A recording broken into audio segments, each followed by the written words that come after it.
guess what, guys? There's a market day happening at Helderberg College of Higher Education, and it is happening when? Sunday, the 8th of October, starting at 8.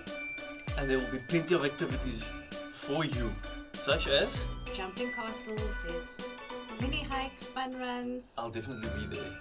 and don't forget VOP bookstore. Hope to see you there. Bye.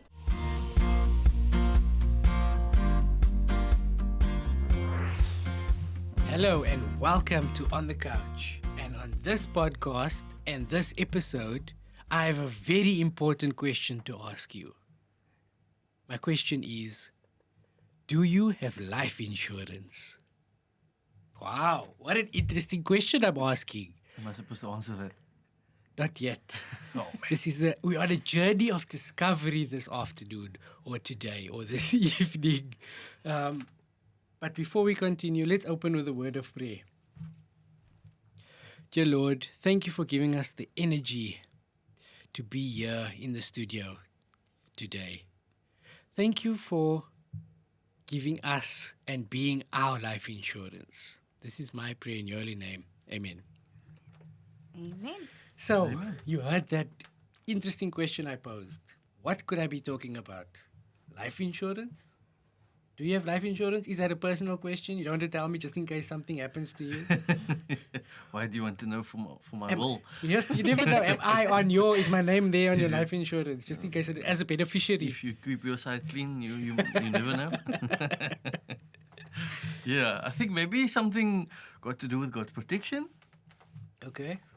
God's intervention in our lives. Yeah, that's exactly where I'm going with this topic.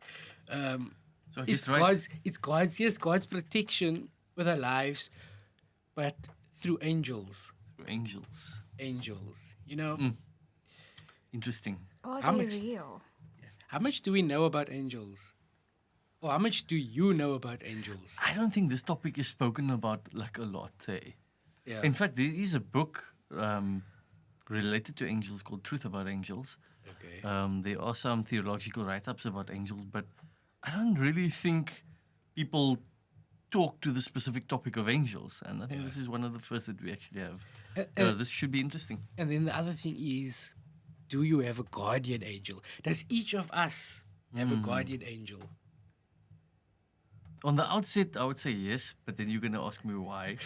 Like, how do you know? But You know, because as you grow up, or as I grew up, yeah, I was always told you have a guardian angel. So you're never alone. I was also told this. Yeah. And in certain situations, your guardian angel was there to protect you or to help you out. You know?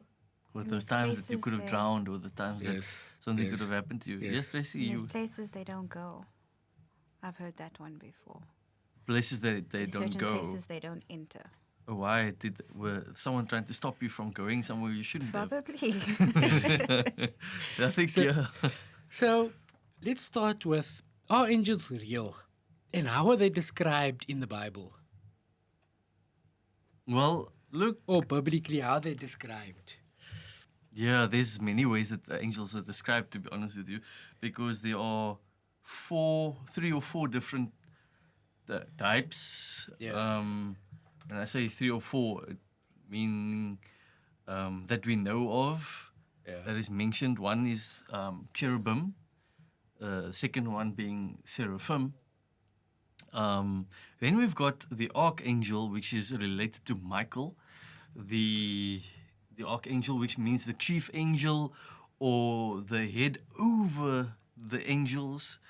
And then you've got, if I could say, ordinary angels. In today's life, they like to use that word shapeshifters, but we know through different stories of the Bible, they come in different forms as well. Okay. You know, because some have, I think we were talking about this verse in Hebrews. Tracy, remind us of that verse. Let me just get It's- there. Hebrews 13 verse 2. Yes. Do not forget to entertain strangers, for by doing so, some have unwittingly entertained angels. Yeah, and which is kind of scary and amazing at the same time. because So you never know know who you're talking to. exactly. And that reminds you of your Christian duty in a way as Yeah. well, but also that they can also take on human form, Yeah. which is amazing and phenomenal that God has given them that power, that ability. So even if you look at Abraham, I'm now lingering on that one. We can go back to all three of them for biblical reference. Number one, just related to the normal or changing shape or yeah, I mean, when you look at Abraham, he had people coming to his tent. He says to his servants and those people, just make them feel happy, welcome, and he welcomed them in, and he gave them something to eat, refreshed them, and because he also realized he could have been entertaining angels. And I think that whole idea is, if it's found as an example in the Old Testament, it's also found in the New Testament by Paul, who's saying this in Hebrews. And then it even, if you go to John, the Revelator, found in Revelation, he has a vision and he talks to an angel. But he thinks he's talking to God. Sure. And then It's actually an angel. yeah, because he wants to worship the angel.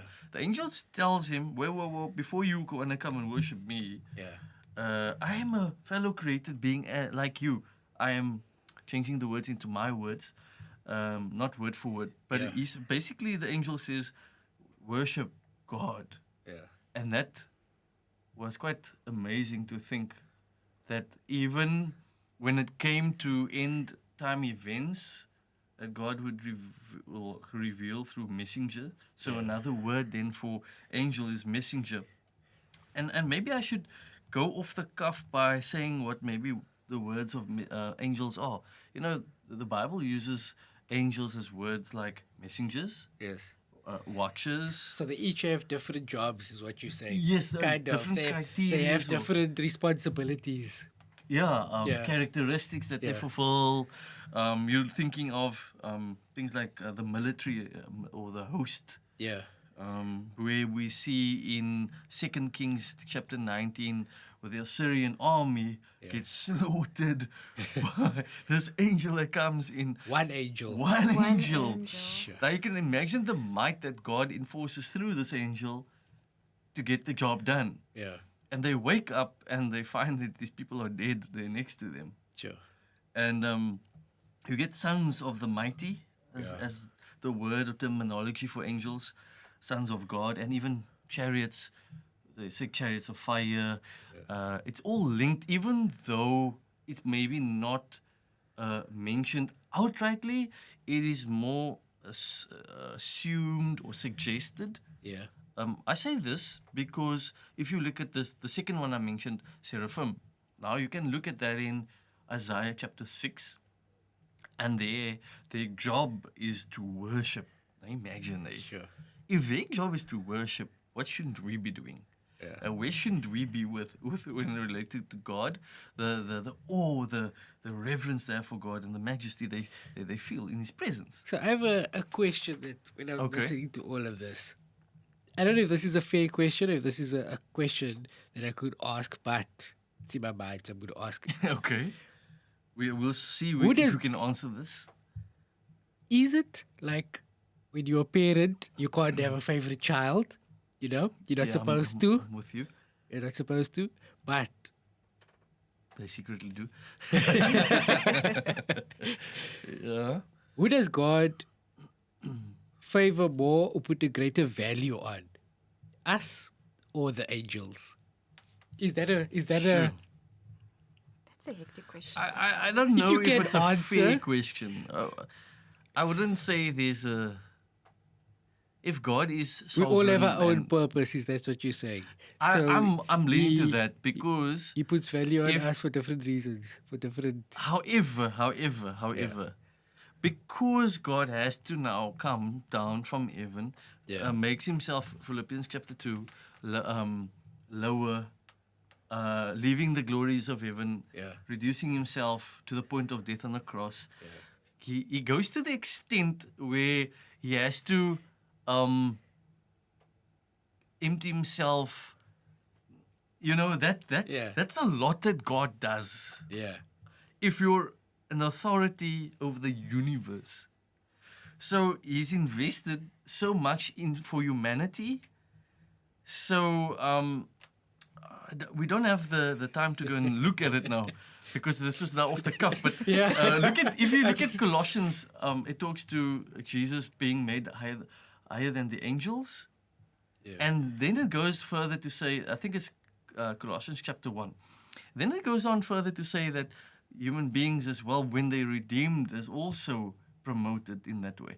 And because they weren't Sure. they weren't bought just Yeah. any old how, they were bought by the blood of the Lamb, Jesus Christ, Yeah. which is, by the way, now this brings you to the other scenario of Jesus Yeah. being linked to Michael, the archangel, which we can further discuss now, Yeah. perhaps. But coming back to what you asked me, just purely, you would see that God actually favors us as human beings over that of the angels, because we then have that role when we are redeemed, or when Christ will come again and we will receive the glorified body, found in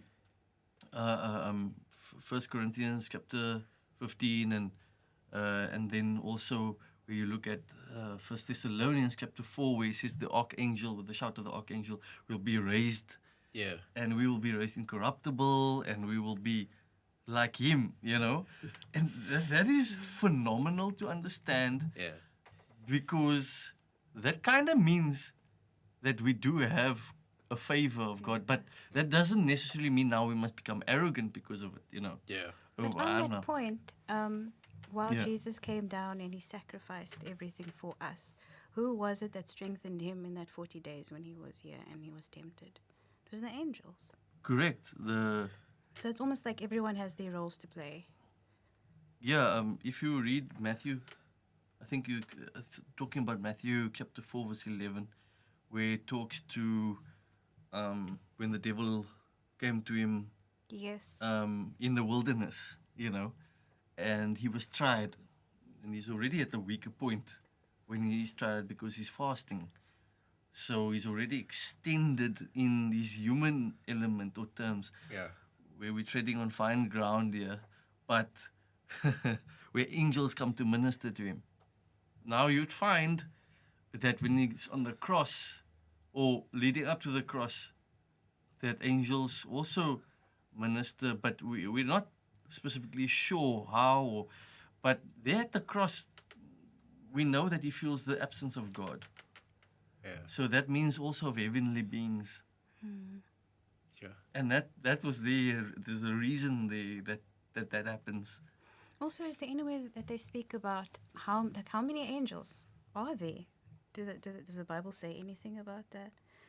Actually, the Bible does speak to. Because I know when he About- was tempted, I want to get this Yes, correct. Yes. He was saying something about how many legions he can just ask, and how many is in a legion? Yeah, they thousands. So let's go to Revelation 5 verse 11. I think for you to just read it, it would be good. It says here, then I looked and heard the voice of many angels. And this is through the vision that he has as well. This is John, the Revelator, numbering thousands upon thousands, and 10,000s times 10,000. They are circling the throne and the living creatures and the elders, and the loud voice sang, "Worthy is the Lamb that who was slain, to receive wealth and wisdom and strength and honor and glory and praise." So here, listener, we find that there are many thousands of thousands and thousands that are doing the bidding of God at his call, or at his word, or at his command. And they have reverence or respect for God because he is God, not because of the merits or the favors that he does or the blessings or anything other reason they invested in, which is crazy to think about. Sure. The mere love that they must have for God. Yeah. Because if you're looking at in comparison to the ones that left heaven with Satan, which is spoken about in Isaiah, where a third of the angels that fell or that were kicked out of heaven or that left heaven or that did not want to be with God. If you can know. imagine how much angels there were, and a third sounds little, right? It sounds little. But in that great number, there was like thousands upon thousands upon thousands. A third is Yeah. still in the thousands, I would think. And that's why when Jesus comes on the scene in the New Testament, in the Gospels, there's a situation where Jesus commands demons to come out of the pigs, and Yeah. we know another word related to demons or demonic forces are these evil angels, where they go and say, why did you come here to torment us, O Jesus of Nazareth? They kind of recognize him Yeah. as a power, as Yeah. as the might of God, and they leave him. They even when they disobeyed God or fell from heaven, they still come obedient to him here on earth, which is kind of strange because they in obedience to the devil or Satan. Yeah. So you can just see that they still have to do what their creator, what their creator says. Yeah. So, yeah, maybe coming back to some of the types of angels. Yes. Let's go back to that. Yeah. Seraphim, Yes. found in Isaiah chapter 6. It says that they have 6 wings. That's what we identify them as. Two to fly with, 2 to cover their face when they're worshiping God and they fall at his feet, and 2 to cover their feet or the bottom half of their. Sure. I can't imagine that. That's amazing, eh? That's crazy cool. And where you find the cherubim, and by the way, if you look at the word seraphim, it's also linked to the word of burning, which is so amazing in the Hebrew, in the original language, which talks to the idea that they are fiery beings. Yeah. It's amazing. You can And almost there's picture places- that. You can almost picture that in your Yeah. mind if you think of it and you look at it, because you see this bright light, which could almost be a fire. True. Yeah. Yeah, and the glory that they come with, God's glory, Yeah. in fact. Then you get at the mercy seat found in Exodus chapter 25, verse 20 onward. He tells them how to make this box, which is the Ark of the Covenant. Yeah. On top of the box are to have 2 angels, carved angels, with wings. Yeah. 2 that come over and 2 at the bottom Yeah. to cover their feet. Sure. That's some versions. Some versions say that it's only 2 to cover that come over to the top, and then it basically almost touches each other, and the top 2 that face each other. Yeah. But the point that we're trying to make is that there are different types of angels, and it would seem as if and suggest that some do different things. Yeah, like we spoke about earlier, each of them have their own responsibilities. Yeah, correct. Yeah. Correct. And these that we indicated in Isaiah, the seraphim, it looks as if they're more in the direct presence of God, like worshipping. Those are maybe doing other bidding. I don't know. Why I say I don't know, because the Bible doesn't clear that for us. Yeah. Then the archangel, I think that's where we need to get to as well. Yeah. Um, You can touch on that. okay. We can The touch on archangel being, the link that is made is that he's Michael, used in Jude chapter, Jude verse 8 and verse 9.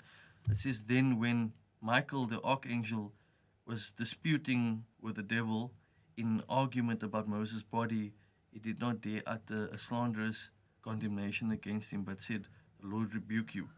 Yeah. So here it was like they disputed about the body of Moses. The devil wanted the body of Moses. Michael, the archangel. Now, even though the Bible does not directly say that Michael is Jesus, Yeah. we can deduce and by the characteristics, if you look at the verses, if you do a rough search on Google, for those who are listening at home, of all the verses related to Michael and the archangel, you find that the work that the archangel does, the superiority of the archangel, that it is related to Jesus, because Jesus is superior over the angels, found in Colossians chapter 1. Yeah. And then that he commands the host of the angels. The host, the word angel. Do you remember I said? Yeah, we spoke about it earlier. Yes. And then that when the archangel does come with the trump of the archangel, Yeah. the dead in Christ will rise. Like the power to raise Yeah. people, Sure. that can only come from God. Yeah. So we tend to, as theologians, relate the aspects of Michael coming from Jesus Christ, Yeah. because of his abilities that he's given. Because it also talks to him as one of the chief princes. You know, Yeah. a chief prince means almost the first prince. You know. Yeah. Especially if you look at your cultural heritage of tribes and things like that.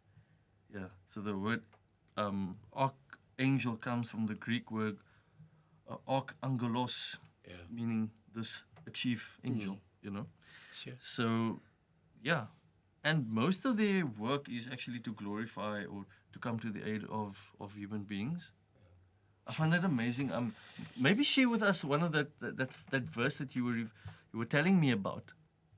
So, when I was looking at the title and looking at how we're going to put this together, and I was thinking of angels, and then there is it Psalms 91 verse?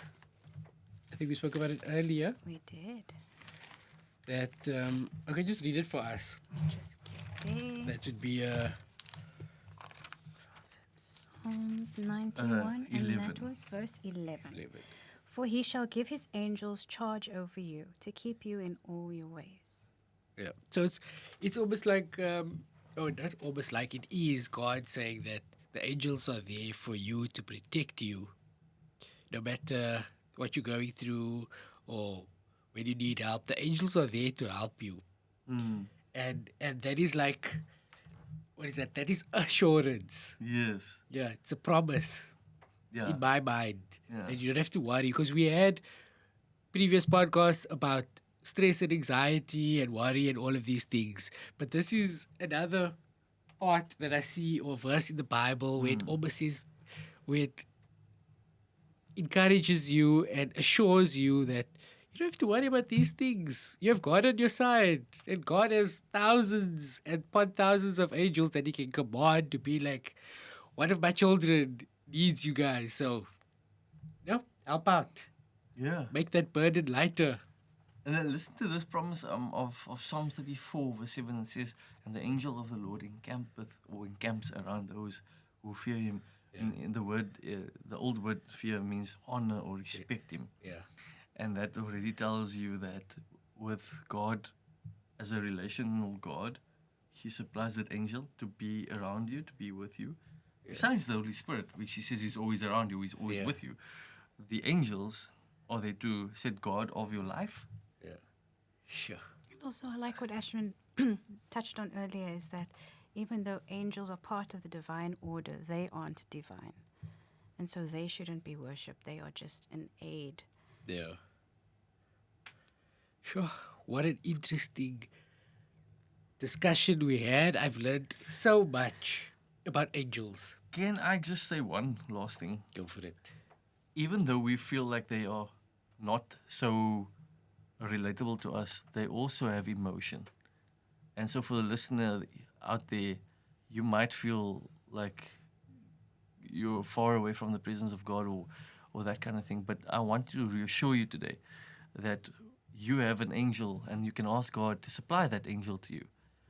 They also sing over us.